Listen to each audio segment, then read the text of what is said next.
Good morning, everybody. I hope you're all warm enough. If not, just cuddle up closer to the person next to you. I'm Vanessa Southern. I'm the senior minister of this community. I'm joined by Magaloni Ramos, who's our worship associate this morning, and of course by the team of people who help make worship possible every week. So grateful for Reiko Odelaine, who just brought us into worship this morning so beautifully, to Mark Sumner and the choir, who have some beautiful pieces for us this morning too, and Bill Gans, who's our accompanist. But especially for our Livestream folks, I know you and I are really grateful for Jonathan Silk, our Director of Communications, and Shulee, and for Jackson Munn, who are helping bring this space and you and us and keeping us in connection this Sunday morning, and to Joe Chapot, who's on the chat. So if you have any questions or need any help, he's there ready to assist you. So welcome from wherever this hour finds you, here or at home or some far-flung place of the world that life has taken you. It's great to be together. Mari and I have COVID tested, so when we take our masks off, it's because we are negative in the best way possible, and we appreciate all of you wearing your masks to make sure that everybody feels safe and comfortable. I wanted to let you know that this morning, which is the last Sunday of Black History Month, we are taking our offering for Black Lives of Unitarian Universalism, which is lovingly known as BLUE, and which has existed for a few years now, and we have given each year, and so this will be our offering for BLUE. In case you don't know about BLUE, there's a beautiful website, and you can read and find out more, but let me tell you the simple summary, that description that they have of themselves. We are Black Lives of Unitarian Universalism. BLUE is committed to expanding the power and capacity of Black UUs among Unitarian Universalism, providing support, information, and resources for Black Unitarian Universalists, and justice-making and liberation for Black people through our faith.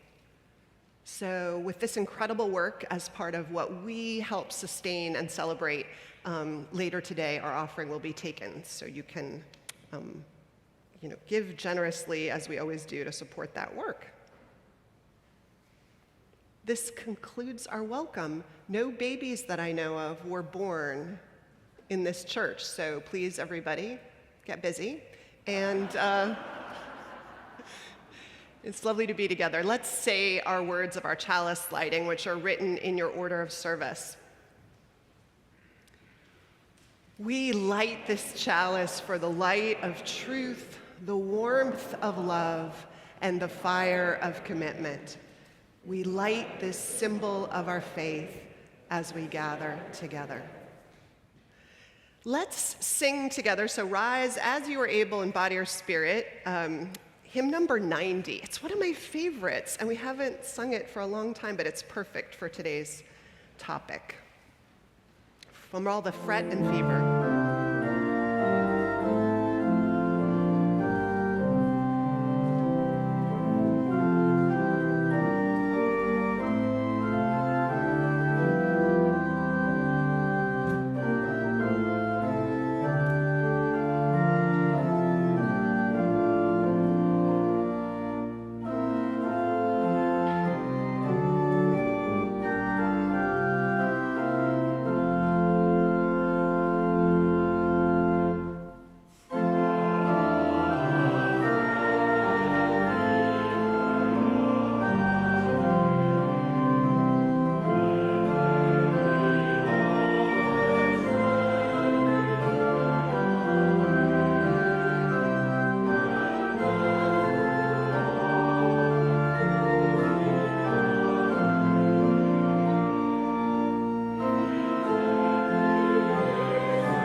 I just wanted to say that I relied on visual clues, and Reverend Laura Shennum is also part of worship this morning, tucked away just behind the lectern where I couldn't see her. So our Minister of Congregational Life is also part of our worship this morning. Hello, I'm Worship Associate Mari Magaloni Ramos. If you are visiting for the first time or watching on video, we welcome you. You can follow along in the order of service, which is available in the description of the video and is emailed to everyone who receives our newsletter, which you can also get by signing up through a link to our connection form that is in the order of service and in the video descriptions. The order of service also lists upcoming events and links to opportunities to connect, including our coffee hour, which takes place after the service. So please join in anything and everything that interests you. There's a few things that I would like to highlight today. There will be a White Allies meeting in the fireside room today at 1 p.m.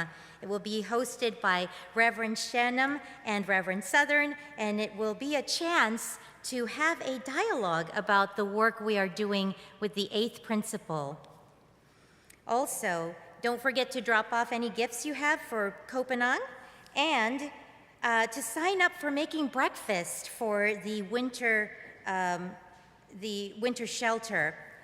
The Faithful Fools will be transforming into a little music hall today at 2 p.m. Their address is 234 High Street. Attendance is limited, so please check before showing up.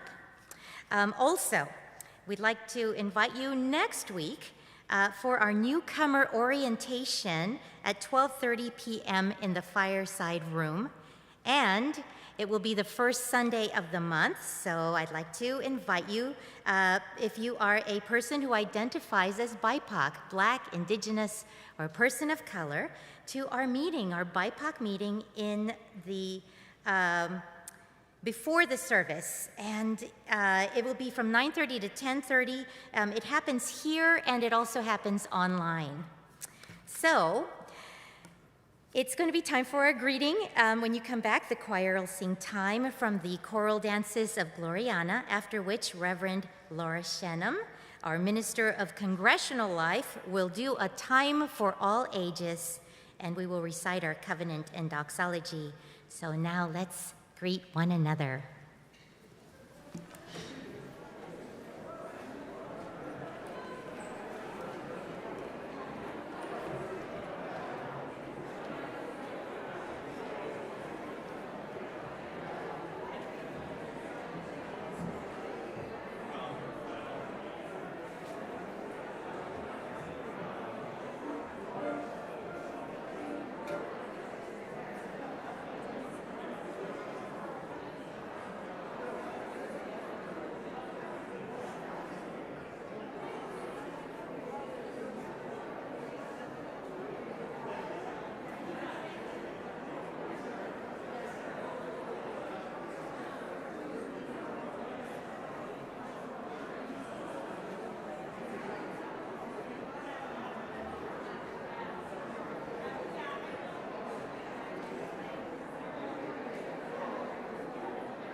Good morning, good morning. So for our story this morning, I need your help, okay? So this side of the room are going to be galloping horses. Can you give me some galloping horse noise? All right, stop. This side of the room is going to be knitting needles. Can you give me some knitting needles, maybe some snapping? All right? Okay. So I'm going to point to the different sides of the room when we need the noise. And we know when we go up, the noise gets louder. When we go down, it gets softer, right? And when we go like this, it stops, right? Okay. So sometimes we go on a journey or a walk or a Sabbath, and we don't necessarily know what we might encounter. But the most important thing is to be present and aware, to understand how to respond and to gain the wisdom that you might get. So our story this morning is such a journey, and it's done by a granny. It all began with a mistake, or so it seemed. Granny got up out of bed at midnight to be on her way to the market. She was getting ready to sell her wares to the country and put her things out for people to explore. Before she left, she had a little bite of eat and a sip to drink, and she offered her sweet pony, Smart, a bite to eat as well. She saddled up Smart, put her basket on, put her wares in, and put her knitting needles in, just in case she had time to do some knitting on the way. And she set off. She set off towards Crowcombe, the market. And Smart knew the way, and she trusted Smart, and he just went. Pretty soon, Granny fell asleep. All of a sudden, Granny woke up to the sound of galloping hooves. She realized that Smart, keep going, we got a lot of galloping here. She realized that Smart was scared and tense, and his tail was tight and his ears were perked up, and she could hear the galloping coming. And all of a sudden, a hare jumped up onto her lap. She opened up her basket and put the hare inside. And then she looked at Smart and realized he started eating the grass, even though it wasn't very sweet grass. And so she took out her knitting needles and she started to knit. The galloping started increasing and getting closer, and all of a sudden, a rider appeared. Have you seen a hare come through here at all? Granny just knitted, continued to knit, shook her head no, for she didn't lie because the hare did not go past. She just knitted, shook her head no. The rider humphed and got on his horse and started galloping away. Pretty soon, Granny put her knitting needles away, and the galloping disappeared. And all of a sudden, out of her basket, a young woman crawled. She said, "Thank you so much. Thank you so much for saving me. For if I hadn't gotten past my pursuers, I would still be bewitched as a hare today and constantly hunted." And the young woman walked away, and Granny got on her horse and started going into the market. And when she got to the market, she realized it was 3 a.m. in the morning, and nobody was there to buy her wares. So she laid down on a bench, and she went to sleep, settled in, all comfy, and Smart, her pony, rested right beside her. Who'd have known that a horse and a pair of knitting needles could be a hero for a day? Then again, some say that finding the key to courage is to relax and trust our hearts to guide us when we don't even know what we need to do. Thank you.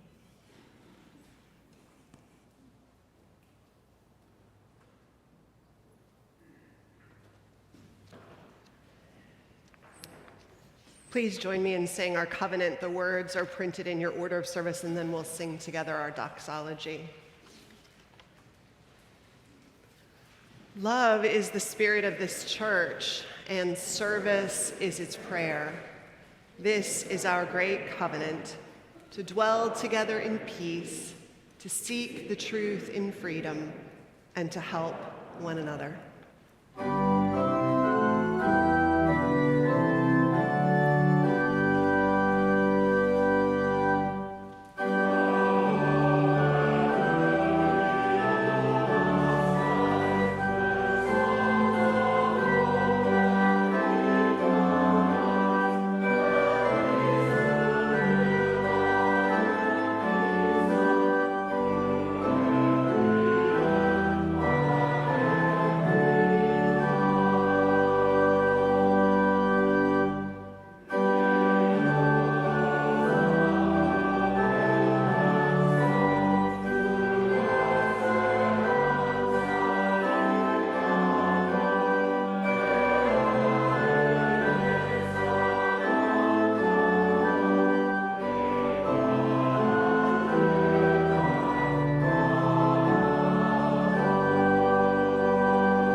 I remember back around the late 80s or early 90s, I watched a documentary where marine biologists, using a tiny new submarine, attempted to reach the ocean's abyss, essentially the end of the earth.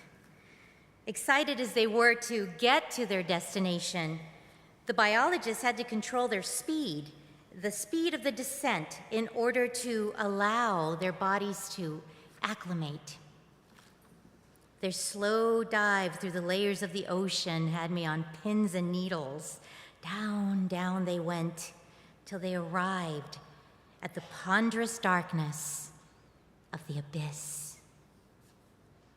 A cocoon of bright light surrounded their tiny vessel as it made its way around the inky blackness. Creatures never before seen by human eyes began to appear. Some approached the vessel timidly out of curiosity. Others floated by, oblivious. The crew's joy at being there was imbued with a sort of sacred reverence as they moved in wide-eyed silence along the depths. After a while, they came across an enormous pink flower. They used their mechanical arm to clip it and bring it to the surface, but during the ascent, the change in pressure caused the flower to disintegrate. They found another one and tried again and again, moving at different speeds, until at last they found the rhythm and successfully brought one to the surface. I was living in Texas back then, and one evening I went to a poetry reading at a local barbecue joint. There were a surprising number of poets on the bill, but it was a sultry summer night, and the beer was flowing, so the crowd that had cheerfully stuffed itself into the restaurant's covered porch was happy to settle in for the evening. One of the last poets that night was a young man wearing preppy glasses and old cowboy boots. His face was already a panicky shade of pink when he got to the mic. Beads of sweat started forming on his upper lip as he contemplated the paper in his hand. It took him a moment to settle himself and find his voice. But when he did, the poem was extraordinary. I can still remember some of the imagery, the poet as a child sitting with his dad under a sycamore tree, both of them looking up at the night sky. I fell head over heels for him. We started seeing each other, and it became clear that he wasn't just skittish about public speaking. He was also skittish about commitment. I told him about the deep-sea documentary I had watched about how rushing had damaged the flowers, so we could take things slow and try not to damage our budding connection. Fortunately, he liked this story. He started writing me love letters and signed them with the word time. We were still together 4 years later. He was in Texas finishing his master's in creative writing, and I'd moved to New York to study acting. We were quite busy, but we would make sure to call each other at least once a week to check in. After a while, when I casually looked through pictures and letters he sent, I'd come across the word time written in his familiar scribble, and it began to tug at me. I wondered if maybe our process of gentle, intuitive becoming had gone a little too far and had been hijacked somewhere along the way by a type of sweet neglect. But there was nothing passive about our relationship. Neither of us was wilting. In fact, we were thriving. We were exactly where we wanted to be, doing the thing we were meant to do. Maybe that was it.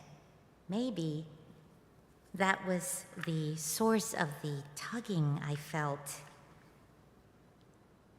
We had given ourselves over to time. And in return, time rewarded us with a true love, an uninhibited love, one that honored the mysterious unfolding of the other. We had found perfect rhythm. We had successfully brought our flower to the surface, and this is what it looked like. Him in Texas, and me in New York. So that tugging, I was acclimating to the reality that our time together, beautiful as it was, had reached its end.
I have a daily, most days, spiritual practice of journaling in the morning.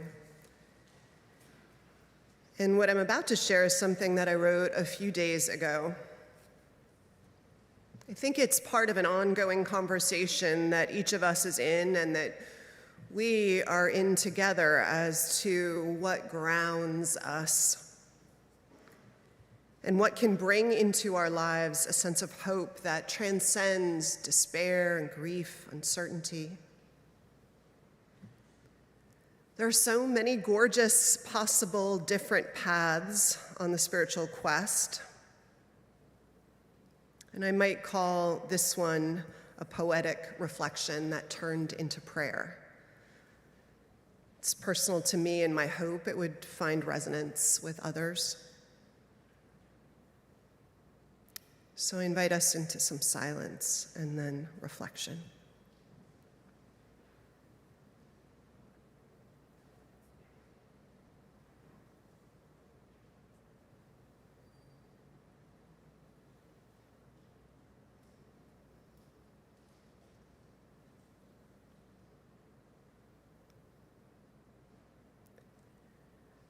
Out of the rain and bustle of a city, of a life, here, alone and together, a flock of humans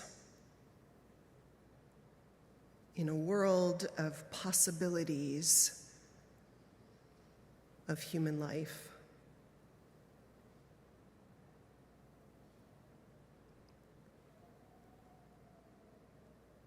Gathered to rest and to wonder,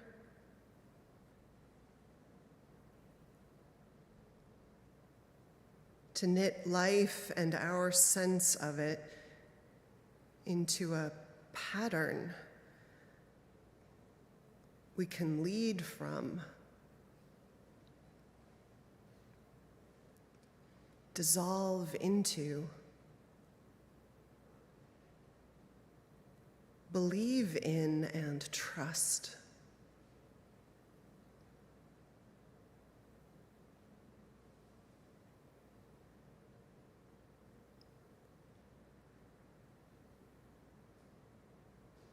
So much changes without our permission or bidding.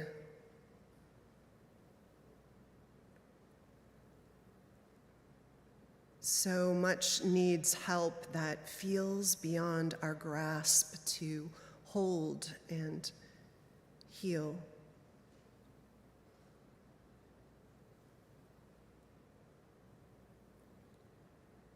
But so much endures and persists too.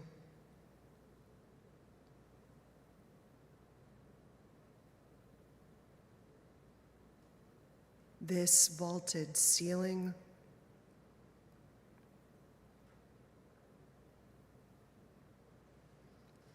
the vaulted expanse of blue and clouded skies beyond it, the stars and comets of the gorgeous blue-black sky of night. Each day, babies being born and lives called back into the mystery from whence we all come and to which we will all someday return.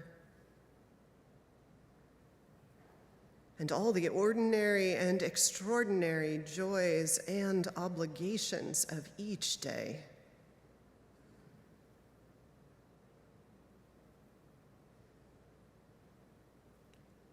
The call to do what we can, and to be who and where we are, to love those we are with as best we can, and to seek a peace that grounds us, to know this as the time and the place we were planted, despite all change, to feel held to this life.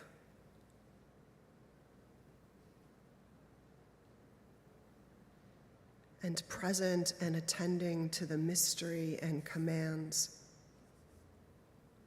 of its unfolding.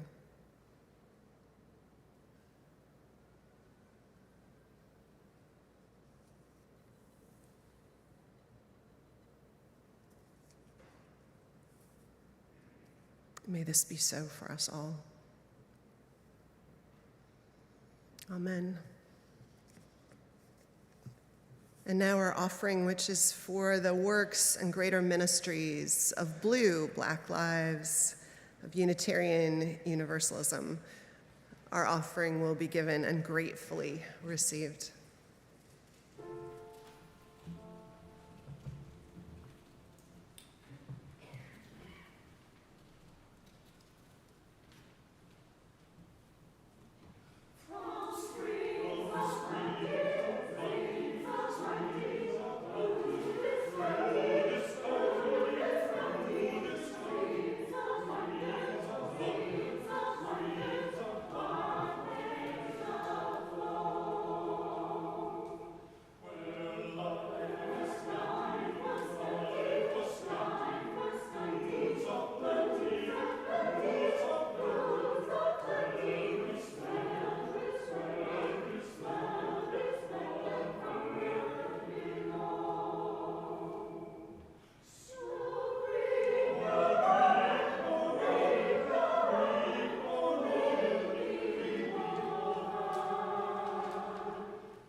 Sometimes it's fun and powerful to get back to the root of a word. Radical, for instance, doesn't mean revolutionary, at least not literally. It means in its Latin etymology, root, like the root of a plant. And in that sense, radical choices are often revolutionary, but because they aren't addressing the surface issues or symptoms, but getting at the thing at its most fundamental place. The word sabbatical is similar. Its Greek sabbatikos root is like its Latin root sabbaticus, which means the same thing, which is of or appropriate to the Sabbath.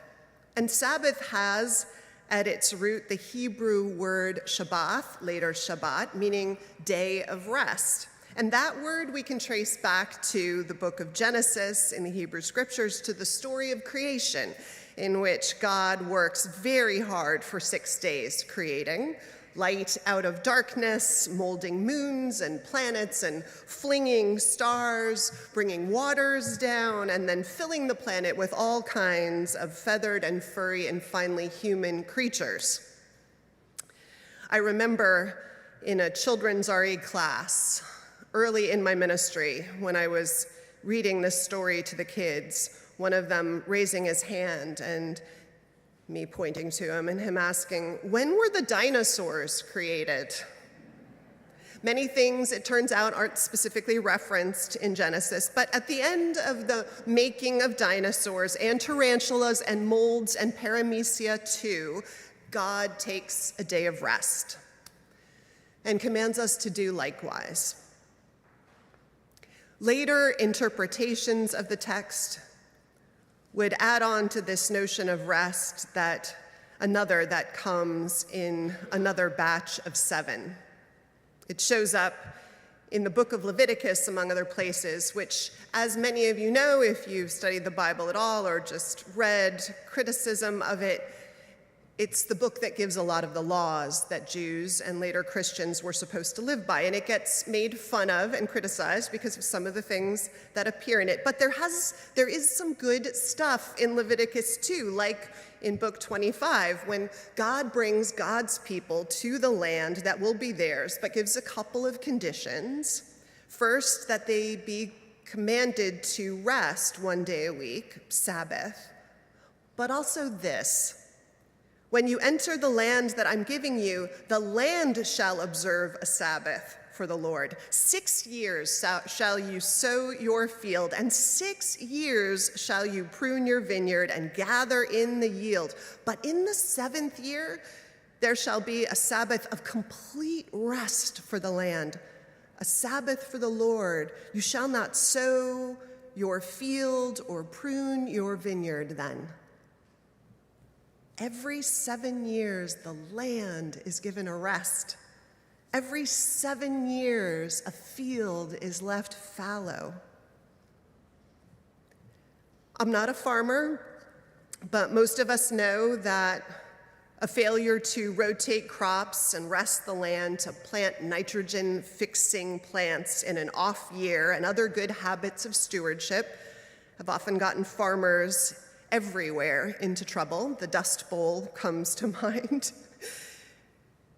And the idea is lovely, too. This idea that you plan for giving everything a rest. It was this idea that somehow got translated in, of all places, universities in the 1880s in the United States, and then churches too, this idea of a sabbatical for professors, and then I guess the ministers in the nearby churches who served them.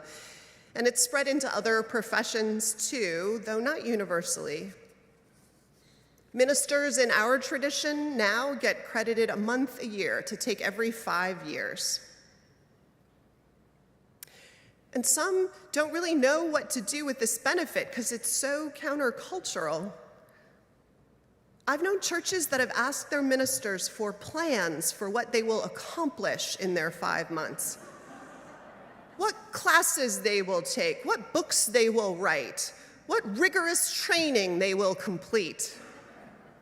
I've always thought that missed the point completely. Sabbatical, as you now know too, if you didn't already, like Sabbath, has its root, its origins in this idea of rest. Sabbatical is about valuing what happens when we let things on the surface lie fallow for a while. We all know a bit about fallow times and what happens in them. Although I think that maybe most of us learned more about what that was like, how it sat with us when we were children. At least when I was a kid and being bored wasn't a crime or a failure of the parents.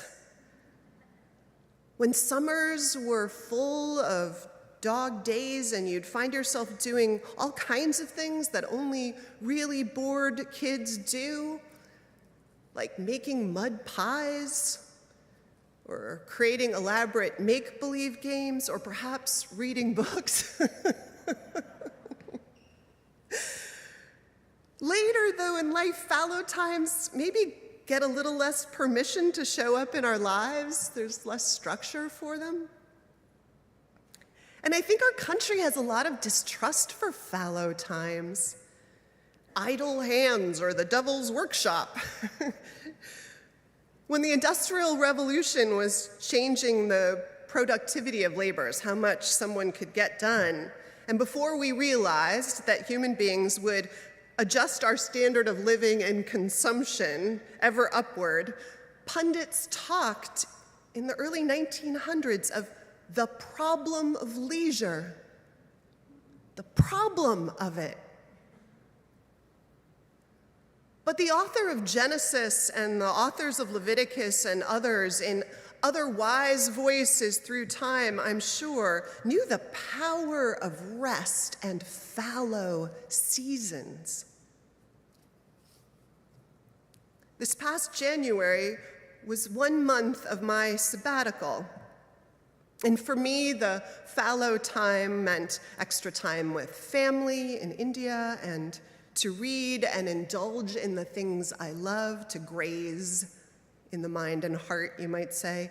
And then the last week, as I've told some of you, I chose to do a long overdue and needed surgery. The surgery predicted a week of recovery time, and because of complications from anesthesia, that week was absolutely necessary, which meant that I spent a week largely in bed, fallow, you might say, sleeping and musing under the landscape of sky that was just outside my window. It was like a sabbatical field. There's so much that being sick recalls us to. It recalls us into immediate relationship with our bodies in a particular way. It reminds us of how much this body so often does without much complaint, how little it asks.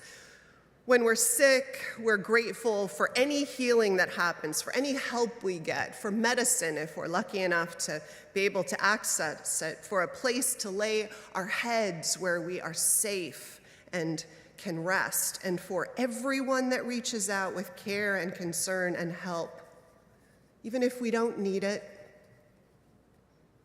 So lying in bed, I thought a number of times about our pastoral care team.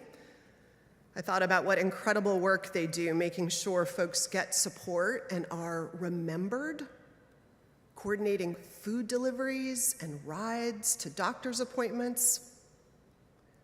Often their work is quiet, so I'm making it a little less quiet, and if any of you want to be part of that work, from the weekly meetings and trainings and skills of pastoral care to just being on the auxiliary list like I am of I make an okay soup and can deliver it somewhere, then please reach out to the chaplains at UUSF.org.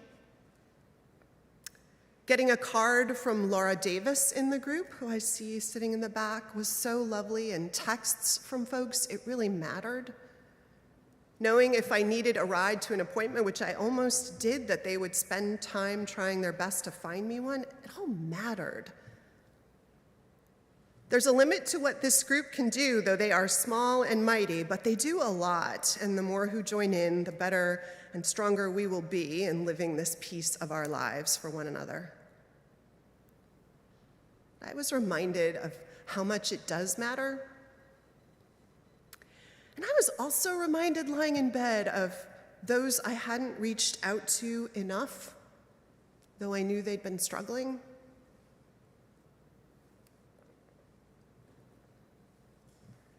Empathy. It might be one of the most important human feelings or capacities. Without it, we're in trouble. Psychopaths don't have empathy.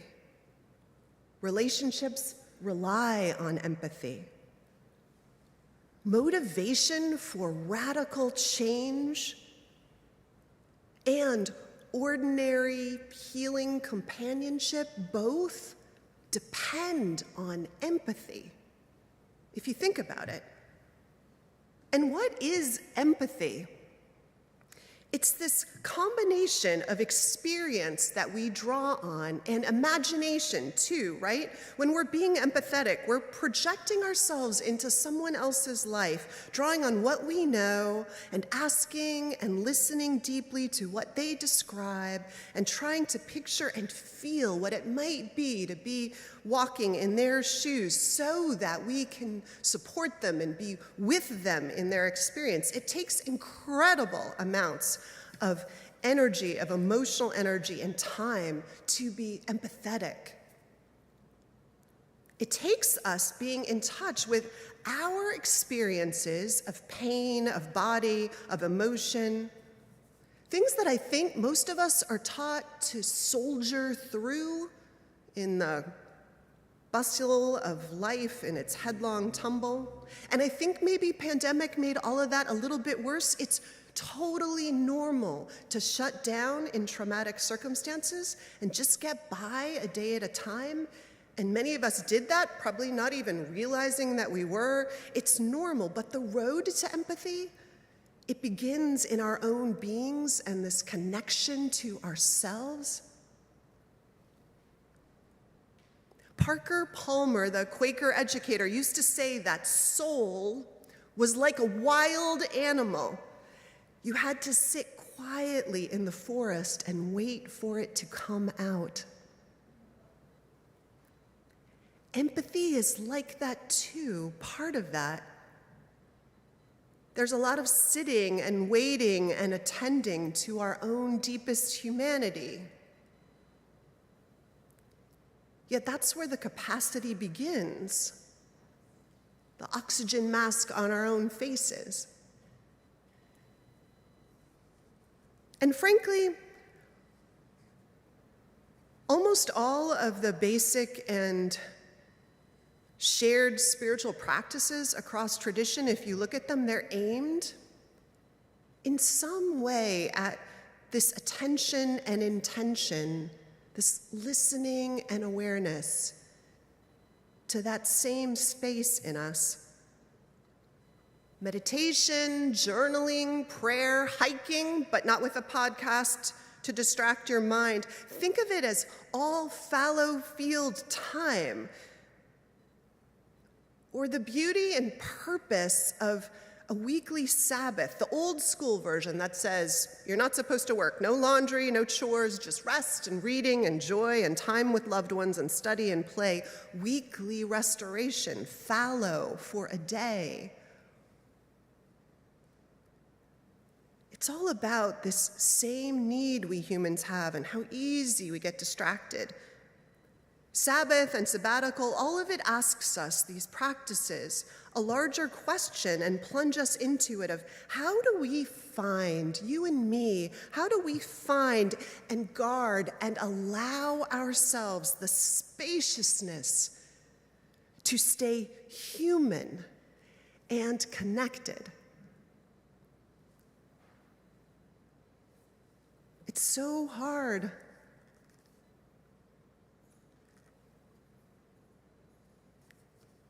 Thoreau escaped to Walden to try and find it. Leviticus commanded rest. It's not just a problem of 2023. Foundational for humanity through time has been this notion of prioritizing spaciousness then, of how we give ourselves permission to find fallow spaces of listening and stillness. And what happens in the human heart, a reminder what happens in the human heart, in relationships, in the human mind, when we can let them wander or give them the time they need, like a field, like a plant, to come up from the ground where it's seemingly fallow but flourish in a way that we can't force, but it's vital to the gardens of our beings, you might say. It all takes time and permission. It's part of what I found myself sitting with in that bed under the under the sky outside the window. But also, just to be clear, empathy in our lives, it also just requires that we slow down in really more micro and specific ways that are just as hard to do and super nitty-gritty of each day. I was reminded in January of one other thing about empathy, which I'll throw into the pot to the conversation. I was reminded in January of the Good Samaritan experiment at Princeton Seminary in 1973. Does anyone know of that experiment? Woo!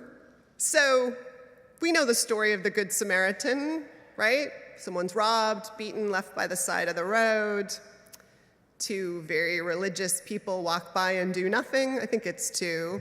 And then comes the Samaritan, who is from a distrusted community, the enemy even, and that person stops and cares for the person by the side of the road and takes them to an inn and pays for their lodging so that the wounded and beaten person on the side of the road can get help. So good to know that story, because in the study in 1973, seminarians were told to prepare to give a talk. The talk would either be about job opportunities or the Good Samaritan story, and neither one of those made a difference. I think the results were pretty similar. But a third of the people were told that they should go across campus and go give this talk and that they were early, and a third were told they were right on time, and a third were told they were running late and chop, chop, better get there. And as they set out across campus, they passed by an actor who was lying in an alley, moaning and calling out for help. 63% of the people who were told they were running early stopped to help. 40% of the people on time stopped to help. 10% of those running late stopped. That was another reminder I had of the question of what gets in the way of empathy and connecting with people. People who need us to be connected to them, who we want to be connected to empathetically. Time isn't money.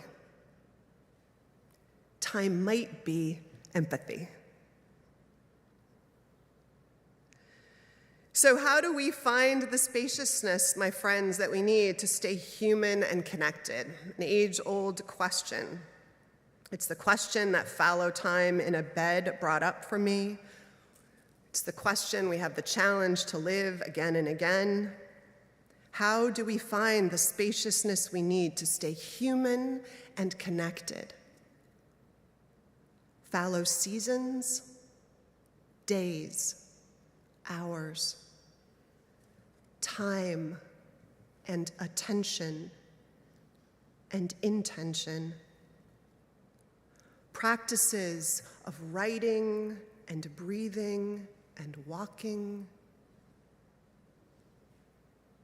Permission giving. With gratitude for everyone here who works hard to stay open and in relationship in ways that tend to the people around them, and who do that so beautifully, as all of us do.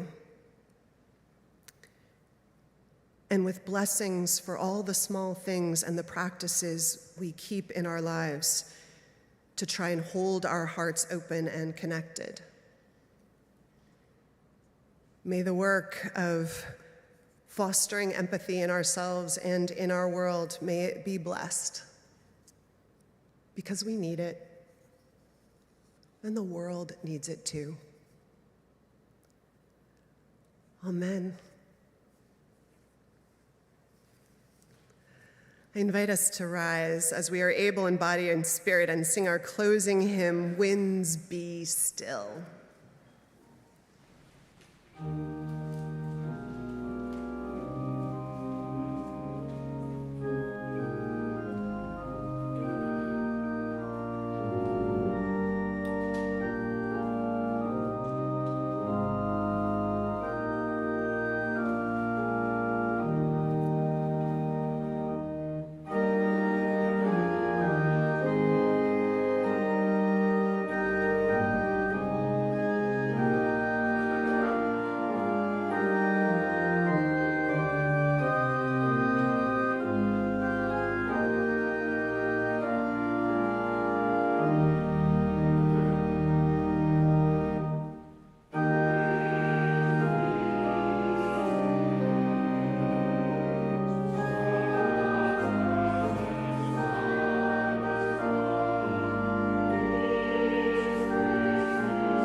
I invite us to remain standing but put our hymnals down as we say our benediction. And now, in our comings and our goings, may the light of love shine upon us. Out from within us, be gracious unto us and grant us peace. For this is the day we are given. Let us rejoice and be glad in it. Amen.